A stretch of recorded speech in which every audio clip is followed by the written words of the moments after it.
no preamble, you know why you're here. Welcome to the Star Carnival! Koopa's Tycoon Town might be the most universally beloved board in Mario Party history. You can all thump on your chests for your horror lands, cry out Pagoda Peak, cross your heart by Waluigi's Island, praise EGAD's Garage outside of its one vocal hater. It's me, I am the professional EGAD hater. Ooh, ugly baby man loves Boo so much but won't put a single one in his house. Fantaphobic. Cancel him. But all of those pale in comparison to the overwhelming feeling of every time Mario Party 8 is brought up, a legion of Tycoon Town truthers will follow and let you know just how much this little game of Monopoly defined their childhood. One could simply point to the addictive feeling of slowly building up star banks that you can then steal from opponents by becoming majority shareholder as the only reason and call it a day. But the very similar Windmillville from Mario Party 7 doesn't get nearly the flowers that Koopa's little city does. Oh no! There's something special about this little suburb, something almost wordless, that every wee kid picked up on, locked in, and refused to let go of. But as a video essayist, too bad to be commonly hated on, it falls upon me to put words where no one else wants them and already implicitly understands them. So let's check in and see what makes Koopa's Tycoon Town the most beloved board in Mario Party. In case you're over 30, under 15, or didn't own a Wii for some reason, here's the deal. Tycoon Town plays much more like a traditional investment kind of board game than a regular Mario Party. You can invest any number of coins into one of 5 hotels on the board when you pass them. Whoever has the most coins in a hotel at one time owns it, and gets stars added to their total equal to the hotel's level. Hotels start at 1 star, but are upgraded to 2 star if the total number of coins invested is greater than 20, and maximize at 3 star hotels if the total bankroll behind them is more than 50. Whoa! You can't invest the same amount of coins as someone else other than 0, so there's no co-ownership, and a maximum of 100 coins can be invested in a single hotel by a single player, effectively locking it down for whoever hits that threshold first. Mine! Which is a lot of words to say, put money in house, own house, get bigger house, use more money so no one steals your house, win with big house. Now, besides letting Gen Z get to enjoy the fantasy of real estate ownership, this creates an inherently more active game state for Mario Party. Instead of reacting and chasing after a single star or getting to the end of a board, players are hoarding their resources, looking for when the right moment is to invest, deciding if they want to hold on to their bag or diversify their portfolio a little bit, not knowing when they'll have the chance to stop by this specific hotel they're in front of right again. This is further aided by the fact that most hotels are between 12 and 14 spaces away from each other. The only exceptions being the top left to the top right at 9 spaces, and bottom right to bottom left at 7. This means that, generally speaking, you're not visiting a hotel every single turn.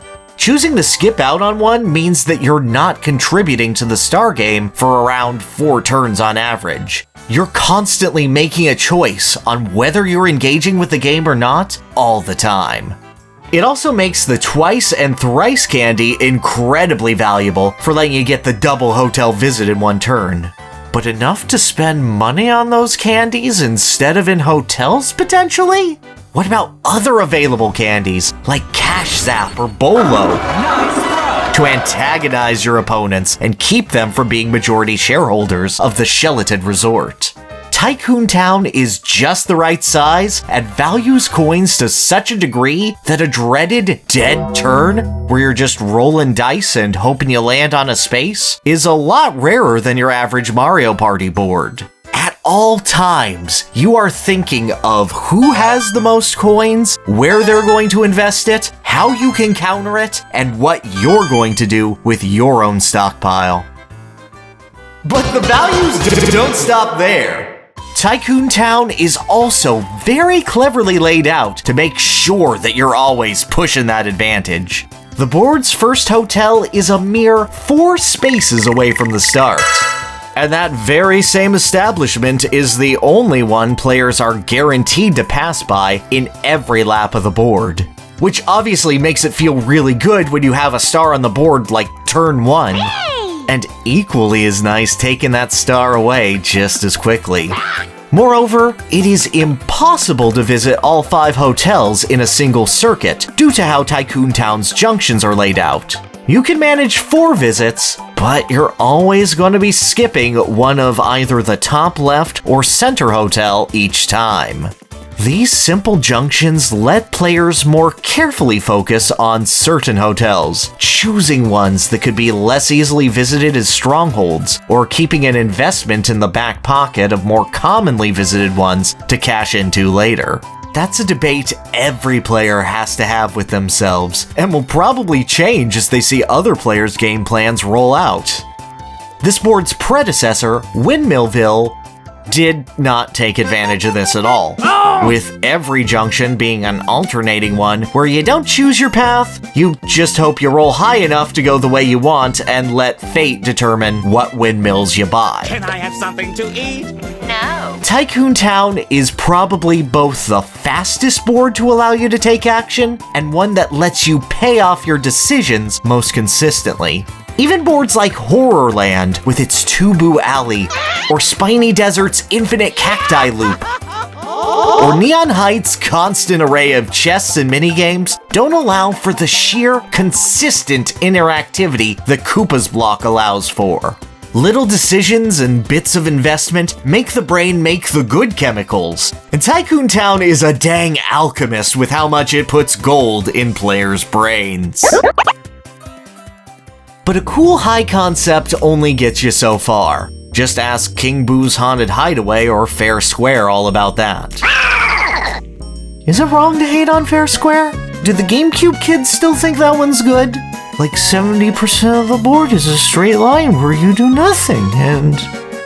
Anyway, the point is, Tycoon Town has more than its share of diversions past the main hotel attraction. These 2 event spaces next to dark alleys let you meet a friendly criminal who'll commit cool crimes for you on your behalf without your consent. Bandit is the only means of directly stealing coins from hotels, and this greedy guy will nab up to 30 from a random establishment not owned by you. However, he will never steal enough that would cause ownership of a hotel to change. Meaning that he opens up a mad scramble for everyone else to deal the finishing blow. One that Bandit ensures that you have an advantage in, as he gives his friend on the event space all the coins he pilfered. And also makes that top left hotel very intriguing, as both of these happening spaces need to be landed on after you pass it. The DK space on the board has the Big Ape pull up in his convertible. Cool. And invest money for you in a random hotel, because he's just that swell of a guy. Yeah. And once he's done that, he gives his property rights over to Bowser, who's glad to extort a hotel and take a small chunk of everybody's change out of it. You got events around this construction crane that give you 10 or 20 coins, this event where a reckless driver will take you in front of a random hotel as a Hail Mary play, this lottery game that multiplies in value every time someone lands on it without hitting a jackpot, but no one ever lands on it on purpose so you'll never see it used. There are a lot of little interactions littered all across Tycoon Town's streets that make it a constantly stimulating wonderland of raining money. But all of those pale in comparison to the lucky space. Ha ha ha! Only appearing in Mario Party 8, the Lucky Space transports whoever lands on it to an exclusive pathway on the board, leading the fortunate one down a road usually paved with gold and normally ending in a free star. And on most boards, This space sucks for the board's overall health. Oh! Getting free money and a free star and being away from your opponents so you don't have to interact with the contact-based candy is usually just the best strategy to go for in every scenario. It cuts the length of Goomba's Booty Boardwalk in half, is trivial to get to in DK's Jungle Ruins, and actively damages Shy Guy's Perplex Express to an astonishing degree, as you just stop interacting with its cool multi-layered board design at all when you have a chance to land on it, get a free star, and be in a great position afterward. And I am the best at getting something for nothing. King Boo's Haunted Hideaway and Bowser's Warped Orbit hardly fare much better, with Warped Orbit proving an ineffectual temporary escape from that board's star-stealing monotony, and Haunted Hideaway being a randomized mess, where you usually land on the space on accident and then have to make a mad dash to even get your free star before someone else finds King Boo and evicts everyone from the mansion for its extreme makeover, including whoever's on the lucky path. Add in the existence of Slow-Go candy, which basically lets you pick whatever dice roll you want as long as it's from 1 to 5, and constantly targeting these golden pathways makes close games and interesting board ideas devolve into whoever can aim for them most consistently. And it's true, in Tycoon Town, these are devastatingly powerful, leading players to a pathway covered in coins and a secret 3-star hotel that costs a minimum of 1 coin for ownership. I'd buy that for $1. Not only that, but because these hotels are off the main path, they are completely immune to Bandit, DK, or Bowser's meddling. Meaning that if you invest 100 coins into them, that is a guaranteed 3 stars no matter what. No one can mess around with it. It is a brutal, game-warping secret that dominates board play in an even more overwhelming way than every other lucky space. And for once, Mario Party 8 knows exactly what it's doing with this one. There are actually 2 lucky spaces littered around town, meaning that it's very unlikely for a single player to lock down both of these hotels at once. Targeting either lucky space also ignores the hotel in the middle of the board for a lap, and neither lucky path lets a player out in a spot where they could easily get at that hotel, leaving a stronghold for less fortunate players to invest in. And perhaps most deadly of all, there's counterplay here. Excellent. The Spring-O candy is available on this board, which breaks the legs of whoever eats it and turns them into a horrible flesh spring, letting the new abomination immediately bounce over to another player's location. This includes lucky routes. Take that, losers. Now, whoever landed on a lucky space can't move immediately after they enter a lucky route. They landed on the space after all, their turn is over. But a Spring-O mutant gets to roll after their jump, meaning that not only are they actively stealing the change littered on the street from their opponent, they're able to swoop in and invest in that cheap 3-star hotel first, making that generous bellhop who'd sell his luxury resort for $1 suddenly realize, oh, I'm rich now. And you're not! You do have to time a dart wheel in order to spring on over, but that's consistent.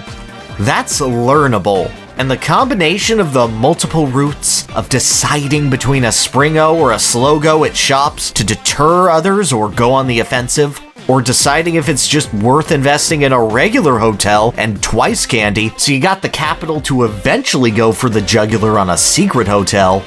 It's that level of mind games that keeps Tycoon Town so interesting.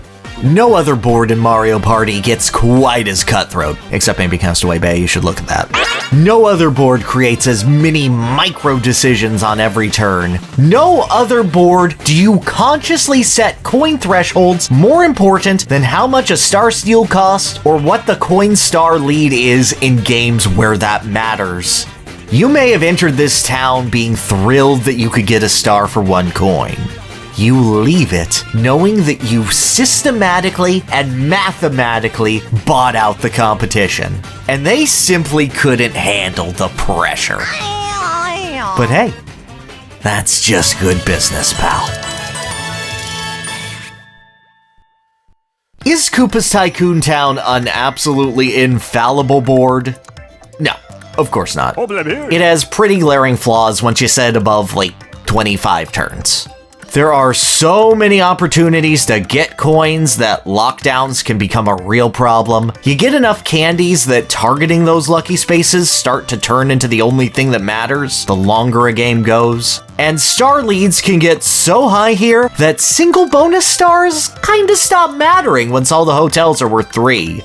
It is not a board that scales well with options. And if someone happens to hit the leftmost lucky space without using a candy on their first pass, the whole game's an uphill battle against whoever got a free handout. With the wrong luck, a game here can be absolutely miserable. But that's true of even the best of boards. And I don't think everyone's first impression that the board is kinda great is the wrong one to have. Tycoon Town only sticks the landing in the common 20 to 30 turn format that most folks play Mario Party with. But it does damn near everything it can to make that sprint as engaging as possible. Star swings on potentially the first turn, candy management to both improve your positioning and whittle foes' coins down, deciding if item shop visits are worth it or saving your cash for the hotel investment is the way to go. Choosing whether to invest in that slow-go to target the big boys, or looking to get that spring-o to beat your opponent to the punch. There is always something happening in Koopa's City, and that level of engagement is pretty exhilarating. A game of Mario Party stops being fun when you feel like you've run out of options, when all you can do is hit the dice and, hey, maybe 4 turns from now you'll have enough coins and be in a better spot where you can do literally anything. This is the board that puts that feeling as low as it can go. On any given turn, you're planning to make something happen. And as long as you haven't left someone in a prime position to lock down one of the secret hotels for the rest of the game, that feeling never truly goes away. And it's really cute too. Hold on to your grandmas is that weird, unhinged Mario Party 8 writing that's never really come back. And I can't help but smile as every member of the cast always looks both ways at each crosswalk to be good role models. In character, approachability, decision-making, the potential to dominate any game, and the chance of a massive comeback, Tycoon Town checks off every single box to appeal to as many partiers as possible. The ultimate casual board with a side of competitive treachery thrown in as players learn the game. And for a series as volatile as Mario Party, yeah, it's kinda good to have this one board that everyone can have a pretty great time on. There's no wonder this little piece of peak design is the most beloved board that Mario Party has ever had. See ya!